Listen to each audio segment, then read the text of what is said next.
저는 여러 회사에서 열심히 일을 해왔고요. 발표는 이제 대리운전 플랫폼 시장과 수수료에 대한 간략한 소개, 그리고 후발주자로 진입한 티맵이 규칙 기반으로 기사에게 보너스를 지급했던 내용, 그리고 이제 이거를 머신러닝 기반으로 보너스를 지급한 솔루션에 대한 소개와 서비스 적용했을 때 효과 순서대로 말씀을 드리겠습니다. 대부분의 플랫폼이 그렇듯 대리운전 플랫폼 또한 양면 시장의 속성을 가지고 있습니다. 집에 안전하게 돌아가고자 하는 승객, 그리고 운전 서비스를 제공함으로써 수익을 얻고자 하는 기사 두 주체가 있는데요. 대리운전 플랫폼의 역할의 본질은 이러한 두 주체를 원활하게 연결함으로써 편의를 제공하는 데 있습니다. 그 대가로 이제 플랫폼은 승객으로부터 지불받은 금액의 일부를 수수료 명목으로 기사로부터 받게 되는데, 대리운전 서비스에서의 수수료율은 통상적으로 승객이 지불한 금액의 20%이고 티맵도 기본적으로 동일한 정책을 펴고 있습니다. 그런데 플랫폼이 티맵만 있는 것은 아닙니다. 잘 아시는 K 업체뿐만 아니라 전통적인 전화대리 중개 업체들도 있고, 티맵은 후발주자 중에 후발주자로 시장에 진입을 했습니다. 승객과 기사가 어떤 업체를 선택할지는 여러 요인이 있을 수 있겠지만 비슷한 편의성을 제공하는 상황이라면 가장 중요한 것은 결국 돈입니다. 똑같은 돈이라면 이미 사용하는 데 익숙해진 플랫폼을 이용을 하겠죠. 승객이 많지 않은 플랫폼에는 당연히 기사도 적게 될 것이고, 기사가 적으면 그마저 있는 승객도 매칭이 잘 안 되어 악순환이 발생하게 됩니다. 결국 후발주자가 시장 점유율을 뺏어오기 위해서는 저가 요금 정책을 펼치는 수밖에 없습니다. 그렇다고 무작정 저가 요금 정책을 펼치는 방식으로 점유율을 뺏어오기는 어려운 점이 있는데요. 왜냐하면 저가 요금 정책이 승객에게는 좋을 수가 있으나 지불하는 요금이 줄어들면 기사님들이 대가로 받는 금액도 그에 비례하여 줄어들기 때문입니다. 승객에게 할인 쿠폰을 뿌리거나 마일리지를 적립해서 기사님들의 수익에는 피해를 안 주는 방법도 있는데, 지금 대리운전이라는 산업이 이제 중소기업 적합 업종으로 지정이 되면서 각종 규제로 인해 마케팅 활동에도 제약이 따르는 상황입니다.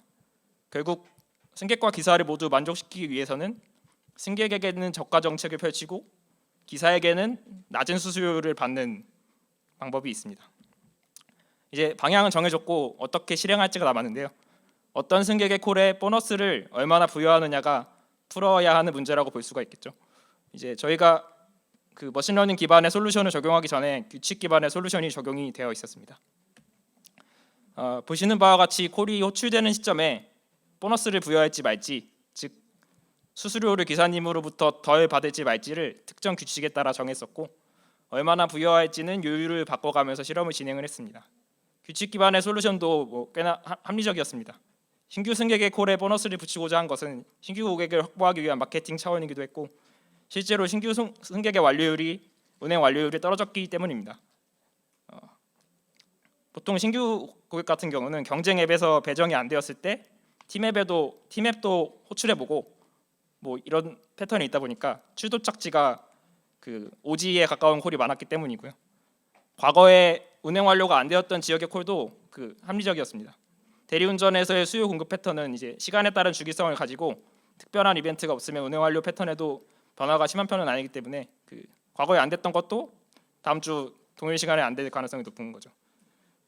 그래서 누군가는 굳이 복잡한 이런 룰을 정의할 필요가 없이 특정 시간 동안 배차가 안 되고 있으면 보너스를 부여하면 되지 않을까 하는 질문을 주실 수가 있다고 생각이 드는데, 그렇게 하게 되면 이제 그런 패턴을 기사님들이 미리 파악해서 일부러 보너스가 부여될 때까지 기다렸다가 콜을 잡을 위험이 있거든요.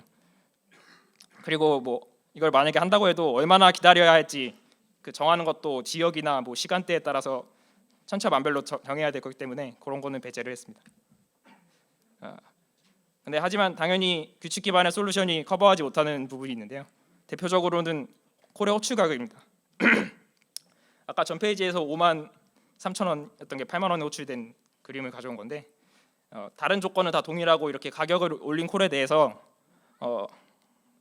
동일하게 그냥 신규 고객이라고 해서 보너스를 부여하면 불필요하게 완료가 될 콜에 보너스를 부여하는 거기 때문에 플랫폼 입장에서는 비용이 되겠죠. 그리고 두 번째로 날씨 등 외부 변수인데, 오늘처럼 이렇게 비가 오는 날에는 기사님들의 출근율이 떨어져서 자연스레 기사님들도 더 비싼 요금을 받기를 원하십니다. 이때도 전이랑 똑같이 보너스를 부여하면 날씨가 좋았을 때는 거기에 만족해서 운행 완료를 할 수 있었더라도 비가 올 때는 같은 금액으로는 어려울 수가 있습니다. 그래서 여러 가지 이런 어려움이 있고 이런 걸 모든 규칙을 사람이 일일이 세밀하게 세우기는 어렵잖아요. 그래서 저는 이런 걸 제일 잘할 수 있는 게 머신러닝이라고 생각하기 때문에 머신러닝 기반의 솔루션을 적용해 보기로 했습니다. 네, 간단하게 머신러닝을 풀 수 있는 문제로 형태를 정의해봤습니다. 어떤 콜에 보너스를 부여할 것인가에 대한 답변으로는 모델이 통상적인 수수료인 20%로는 운행 완료가 이루어지지 않을 콜을 예측해서 모델이 선별하는 것으로 할 수 있겠고, 그럼 이번에서 이제 보너스를 얼마나 부여해야 되지에 대한 답변으로는 플랫폼의 희생을 최소화해서 수익성을 지켜내기 위해 보너스를 부여했을 때 이 모델의 예측 확률이 특정 값 이상이 되는 최소 요율로 보너스를 부여를 하기로 했습니다. 그래서 여기 예시에서 53,000원으로 호출된 콜의 보너스 요율이 11%일 때 모델이 예측한 확률이 만약에 50%라고 해보고 만약에 12%가 되면 아까 11%면 뭐 보너스가 5,800원 그 정도 되겠죠. 12%는 6,400원 하면은 만약에 모델의 예측 확률이 60%라고 한다면 그리고 사전에 정의한 모델의 스레시홀드 값을 60%가 넘으면 이제 이거는 완료가 될 콜이다라고 예측할 수 있다면 그 딱 60%를 넘은 것이 12% 금액이기 때문에 그림처럼 6,400원을 지급하게 되는 것이고 12%의 보너스를 지급했으니까 원래 받던 20%에서 차감을 해서 수수료는 8%를 받게 되는 형태라고 이해하시면 됩니다.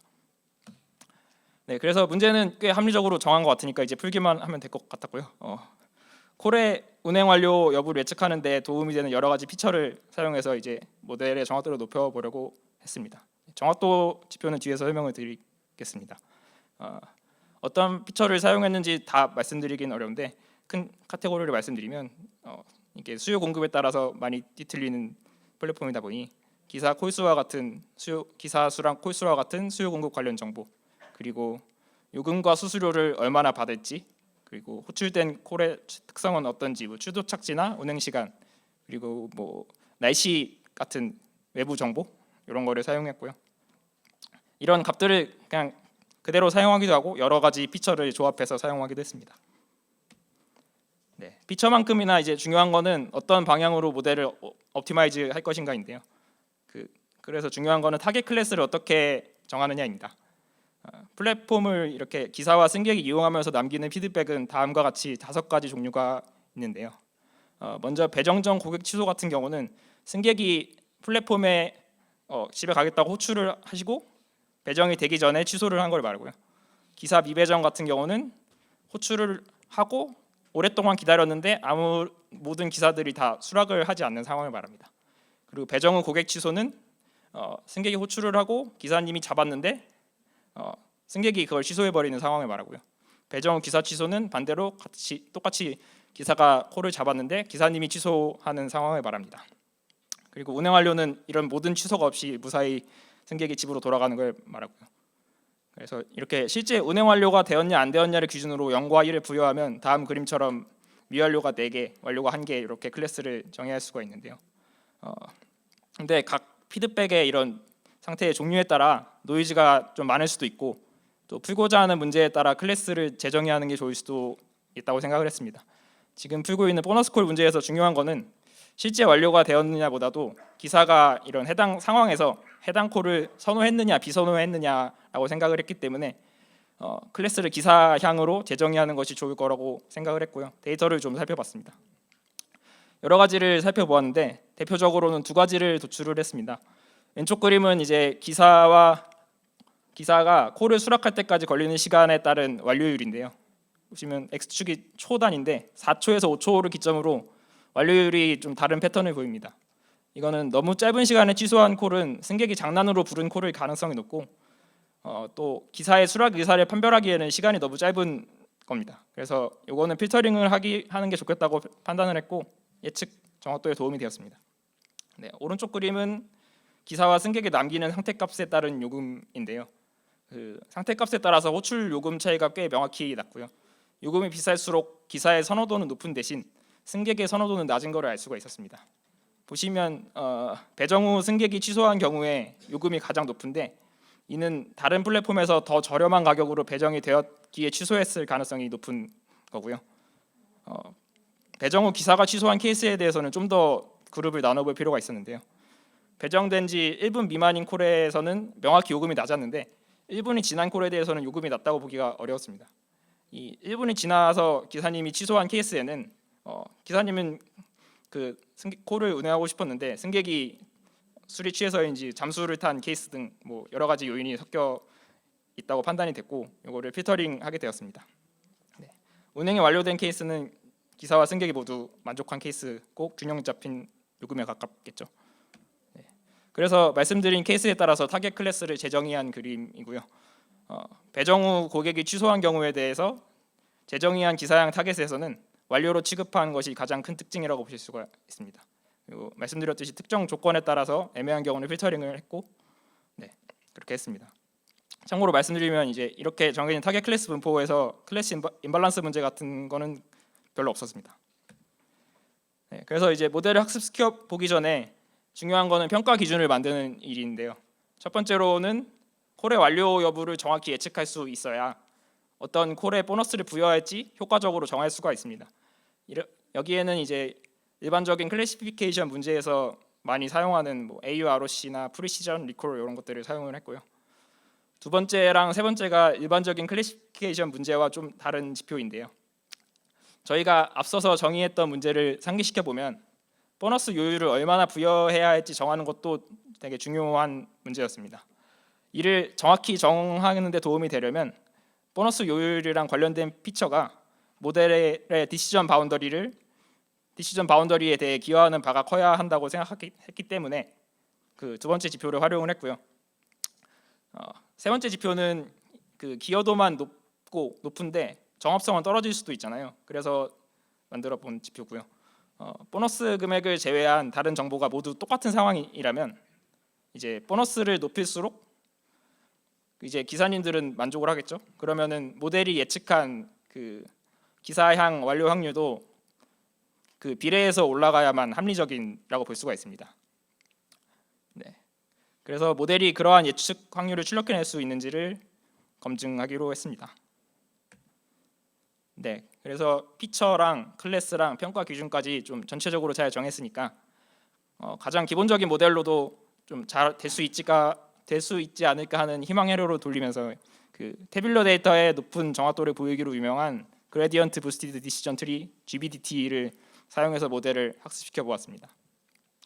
결과를 보시면 예측 정확도는 나쁘지 않은데 보너스 요율 관련 피처가 모델에 많이 기여하지도 않았고 정합성이 높지도 않았던 것을 보실 수가 있습니다.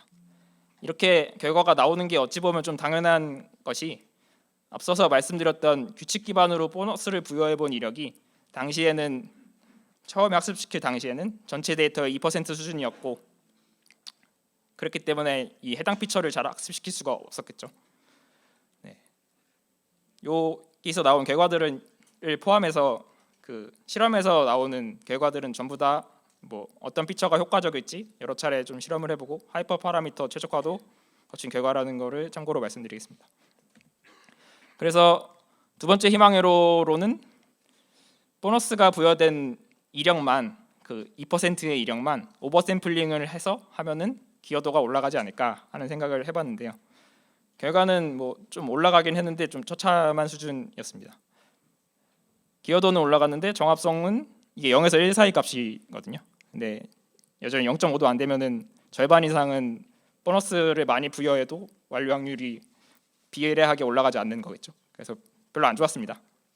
이 결과도 당연한 게 보너스를 부여해 본 데이터가 사전에 정의한 규칙에 의해서 부여가 됐잖아요. 그렇다 보니 그 규칙에 의해 학습 데이터가 바이어스가 되어 있었고 그에 따라서 다양한 패턴을 이해하는 데는 한계가 있던 것이었습니다. 그래서 세 번째 희망회로로는 좀 더 복잡한 방식을 사용하기로 했습니다. 우선 바이어스가 없는 학습 데이터를 확보하기 위해 데이터 어그멘테이션 기법을 활용을 해봤습니다. 데이터 어그멘테이션은 보통 이미지 데이터에서 많이 활용되는 기법인데요. 뭐 이미지를 회전하거나 노이즈를 추가하거나 등등 원본 데이터에 변형을 가해서 모델이 더 정확히 학습하는 데 도움이 되는 기법이고요. 이미지랑 다르게 이런 태뷸러 데이터에서는 뭐 많은 연구가 있지는 않아서 아는데 저희는 좀 목적이 뚜렷해가지고 기준을 세우기가 수월했습니다. 보너스가 부여되지 않은 이력, 즉 수수료가 20%인 이력을 포함한 모든 운행 이력에 대해서 아래 그림처럼 임의로 수수료율을 바꿔보는 것입니다. 그러면 이제 하나의 러우에 4개의 로우가 생성이 되겠죠. 그러면은 근데 여기서 또 문제가 발생합니다. 그 임의로 생성된 데이터는 운행 완료가 되었는지 안 되었는지 기록이 없잖아요. 그래서 정답이 없다는 점이 있습니다. 그래서 이러한 문제를 해결하는 기법으로 기본적인 방법인 셀프 트레이닝이라는 기법을 활용을 해봤고요. 실제 정답 클래스가 있는 데이터로만 모델을 처음에는 학습을 시키고 나서 학습된 모델로 정답이 없는 데이터의 레이블을 추론해주고 그 레이블이 특정 조건에 만족하면 그 추론된 레이블, 앞으로는 슈도 레이블이라고 부르겠습니다. 그 슈도 레이블로 해서 기존 정답 레이블이랑 슈도 레이블을 합쳐서 다시 모델을 학습시키고 말씀드린 이 과정을 모델이 어떤 목적하는 함수, 지표, 로스가 수렴할 때까지 이 과정을 반복하는 방식입니다. 여기서 중요한 거는 이 슈도 레이블로 부여되는 특정 조건을 어떻게 설계하느냐입니다. 슈도 레이블을 만드는 기준으로는 그 셀프 트레이닝 방식에서는 보통 컨피던스 기반의 방식을 활용합니다. 모델의 예측 확률은 0에서 1 값을 가지게 되는데 이 값이 1이나 0에 가까울수록 컨피던스가 있다고 이해하시면 되는데요. 모델이 이렇게 자신 있게 예측한 데이터만을 슈도 레이블로 활용하고 그렇지 않은 건 버리고 그러는 겁니다. 꽤나 합리적인 방식인데 저희 문제에서는 도입하기가 어려웠는데요. 저희 문제에서는 완료나 미완료가 확실시되는 콜 위주로 이렇게 하면 컨피던스 기반으로 하면 슈도 레이블을 확실시되는 콜 위주로 부여를 하게 됐고 그러면은 이제 보너스 금액을 엄청 많이 태운 데이터 위주로 레이블이 부여되는 문제가 있었습니다. 아니면 아예 태우지 않는. 그래서 새로운 기준이 필요했는데요. 제안하는 방식은 앞서 설명드렸던 모델 평가 기준 세 번째인 보너스 피처 반영의 정합성을 활용을 했습니다. 즉 다시 말씀드리면 보너스 요율을 높일수록 일관되게 예측 확률이 올라가는 데이터만을 선별해서 그 조건에 만족하면 슈도 레이블로 사용한 것이고요. 이러한 방식은 완료나 미완료가 불확실하더라도 모델이 일관성 있게 예측한 것이고 일관성 있게 예측할 수 있었다는 것은 해당 데이터를 잘 이해한 덕분이라는 가정이 깔려 있습니다. 결과는 효과가 좀 있기는 했습니다. 그 보너스 피처 반영의 정합성이 꽤 높아졌고 근데 여전히 만족스러운 수준은 아니었습니다. 그래서 개선할 점을 고민해 보았는데요. 슈도 레이블을 부여하는 로직이 기존 레이블로 이제 학습된 모델에 의존적이잖아요. 처음에 학습된 모델을 가지고 계속 부여하는 거니까. 그러면 처음에 학습된 모델이 바이어스된 데이터로 학습을 하면 그 에러가 다음 모델에도 이어지고 계속 그게 누적되는 상황이 생길 수밖에 없습니다. 그래서 결과적으로 바이어스가 존재하는 데이터로 최초 학습된 모델에 대한 그 바이어스에 대한 의존도를 낮춰야 되겠죠. 그래서 이제 희망 회로를 멈추고 좀 정신을 차리고 이런 바이어스 문제를 해결한 사례가 없나 찾아봤는데 유립스 2022년에 발표된 논문에 따르면 이 셀프 트레이닝에서의 바이어스 문제가 트레이닝 바이어스와 데이터 바이어스 두 개로 나뉜다고 합니다. 트레이닝 바이어스는 셀프 트레이닝이 반복되는 학습 방식의 특성 때문에 한번 부여된 슈도 레이블이 다음 단계에 계속 영향을 미쳐서 오류가 누적되는 그 상황을 말합니다. 앞서서 세 번째로 시도한 모델이 최초에 학습한 데이터에는 바이어스가 극심했던 문제가 있는 상황이기에 그 저희 상황에서도 이 데이터가 이 바이어스가 성능이 떨어진 주된 원인이라고 볼 수가 있겠고요. 데이터 바이어스는 앞서 말씀드린 대로 특정 클래스나 피처에 예를 들면 수수료를 적용했던 이력에 이게 저희 문제에서는 20%의 평준능이 있었잖아요. 그런 상황을 말하고요. 그렇지 않은 상황도 특정 조건에 의해서 보너스가 부여됐던 거니까 데이터도 부족할 뿐만 아니라 있는 데이터도 바이어스가 좀 있었다고 볼 수가 있겠죠. 그래서 이런 데이터 바이어스를 해결하면 셀프 트레이닝에서 첫 모델에 에러가 생기는 원인도 해소할 수 있다고 생각을 했습니다. 그래서 논문에서 나온 이 두 가지 바이어스를 해결하는 방식을 말씀을 드리겠습니다. 먼저 트레이닝 바이어스입니다. 일반적인 방식에서는 피처를 이렇게 임베딩 벡터로 인코딩하는 제너레이터랑 헤드만 두 개가만 있는데요. 여기서는 이제 슈도 헤드라는 거를 도입을 했습니다. 헤드의 역할은 임베딩된 피처를 이게 운행 완료일지 아닐지를 클래시파이하는 역할이라고 보시면 되고요. 제한하는 방식에서는 이 슈도 헤드를 하나 더 만들어서 만약에 잘못 생성된 슈도 레이블을 학습하다 생기는 오류가 다시 좀 설명을 드리면 이 모델은 인퍼런스에서는 헤드 위에 있는 헤드만을 사용하거든요. 그래서 이 헤드에만 영향을 안 주면 됩니다. 그래서 슈도 레이블을 학습하다 생기는 오류가 그 헤드에 영향을 안 주도록 슈도 레이블 오류는 슈도 헤드 웨이트랑 제네레이터만 학습을 하게 했고요. 그러면 이제 잘못된 슈도 레이블로 웨이트가 업데이트가 된다고 해도 헤드에는 영향을 안 줘서 그런 아까 전에 말씀드린 문제를 좀 완화할 수 있는 겁니다. 이 방식에서도 슈도 레이블을 부여하는 기준이 필요한데요. 아까 컨피던스랑 비교한 거 있었잖아요. 그거를 저희가 제안한 방식대로 활용하는 것에 효과가 좋았습니다. 두 번째는 데이터 바이어스입니다. 데이터 바이어스를 위해서도 별도의 헤드를 하나 더 만들었습니다. 이 헤드는 어드버서리얼 헤드라는 걸 만들어서 얘가 하는 애는 좀 복잡한데 레이블을 잘 맞히는데 레이블은 잘 맞추고, 그러니까 정답 있는 레이블은 잘 맞추고 가짜로 만든 슈도 레이블은 최대한 못 맞히도록 학습을 하고요. 헤드는 그렇게 학습하고 제네레이터는 슈도 레이블을 잘 맞추고 레이블을 못 맞히도록 학습이 되는 형태이고요.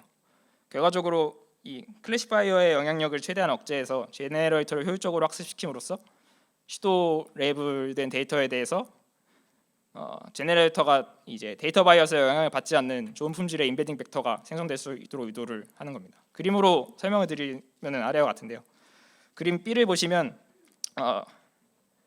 빨간색 분류 경계가 이제 어드버서리얼 헤드가 생성하는 분류 경계인데 워스 하이퍼플레인이라는 분류 경계인데 A에서 그 헤드가 생성했던 파란색 하이퍼플레인에 비해 클래스를 여기 색깔 칠해진 게 레이블된 클래스인데요. 그걸 분류하기에 부적합하도록 만들어집니다. 근데 이제 제네레이터가 좋은 품질의 임베딩 벡터를 생성할 수 있어서 여기 색깔 안 칠해진 언레이블 데이터가 그림 C를 보시면은 그 레이블된 데이터가 있는 공간으로 좀 이동한 걸 보실 수가 있는데 이렇게 임베딩 벡터가 이동하도록 하는 거고요.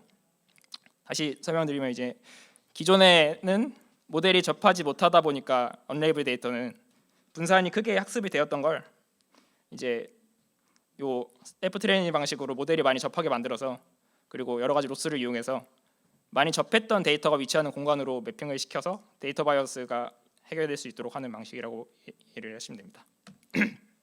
설명드린 방식을 다 조합하면 모델의 손실화 함수는 위와 같이 세 가지 항이 있는데 첫 번째 항은 일반적인 크로스 엔트로피 로스고 두 번째는 트레이닝 바이어스를 해결하기 위한 로스, 세 번째는 데이터 바이어스를 해결하기 위한 어드버서리얼 로스이고 각 로스를 얼마나 반영할지는 하이퍼 파라미터입니다. 이 하이퍼 파라미터를 막 엉뚱하게 학습하면은 학습이 전혀 안 되기도 하고 뭐 러닝 레이트나 러닝 레이트 디케이 스케줄도 세밀하게 잡아줘야 됐고 오버피팅 방지하기 위한 레귤러이제이션 기법도 잘 튜닝을 해줘야 했습니다. 이렇게 모델 학습에는 제네레이터 헤드, 슈도 헤드, 어드버서리얼 헤드를 활용하게 되고요.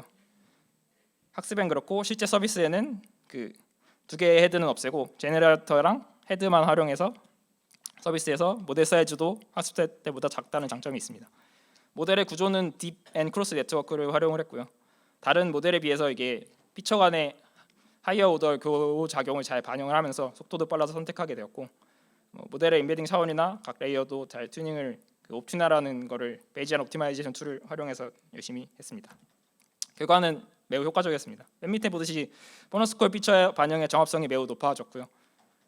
기여도 같은 부분은 GBDT에서는 구할 수가 있는데 딥러닝 방식에서는 그 방식으로는 구할 수가 없었고요. 근데 기여도와 정합성이 비례해서 좋아지는 것은 GBDT 실험에서는 확인을 해서 별도로 구하지는 않았습니다.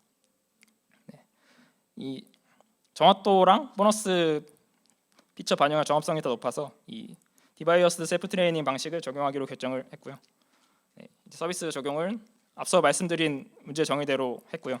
두 가지 스레시호드가 필요했습니다. 첫 번째는 예측 확률이 얼마 이하일 때 완료가 안 될 것으로 예측하는지, 그리고 두 번째는 그렇게 선별된 콜에 보너스를 부여하면 예측 확률이 얼마 이상이 돼야 완료할 것으로 취급할지인데요. 시뮬레이션 기반으로 과거 데이터를 통해 완료율이 가장 크게 기여할 수 있다고 판단되는 수치를 정했고 매저는 프리시전 리콜 둘 다 중요해서 F1 매저를 기준으로 정했고 네, 그렇게 정했습니다. 보시면은 보너스 콜 모델이 적용된 시점을 기준으로 운행 완료율이 향상된 것을 보실 수가 있고요. 정확한 수치는 대비일 것 같아서 공개하기 어려운데 한 5% 정도 좋아졌고, 그 기존의 규칙 기반 대비 비용은 오히려 적게 사용을 했습니다. 정량적인 수치뿐만 아니라 이 기사 카페에서 가져온 건데 기사님들의 반응도 좋았는데요. 두한이 기사님께서는 비선호 도착지에 대해 꼴밭 도착이라는 태그를 붙이는 카카오보다 그 비선호 도착지에는 보너스를 주는 팀앱이 합리적이라는 것을 말하고 계시고요. 네. 이렇게 완료율이 높아진 거랑 기존의 마일리지 적립의 시너지 효과로 승객도 많아지고 기사님들도 늘어날 수 있었는데, 이 시라소니 기사님의 말씀에서 이거를 선순환 효과가 발생되고 있다는 것을 체감하고 있다는 걸 느낄 수가 있습니다. 네. 발표는 여기까지 하겠습니다. 들어주셔서 감사합니다.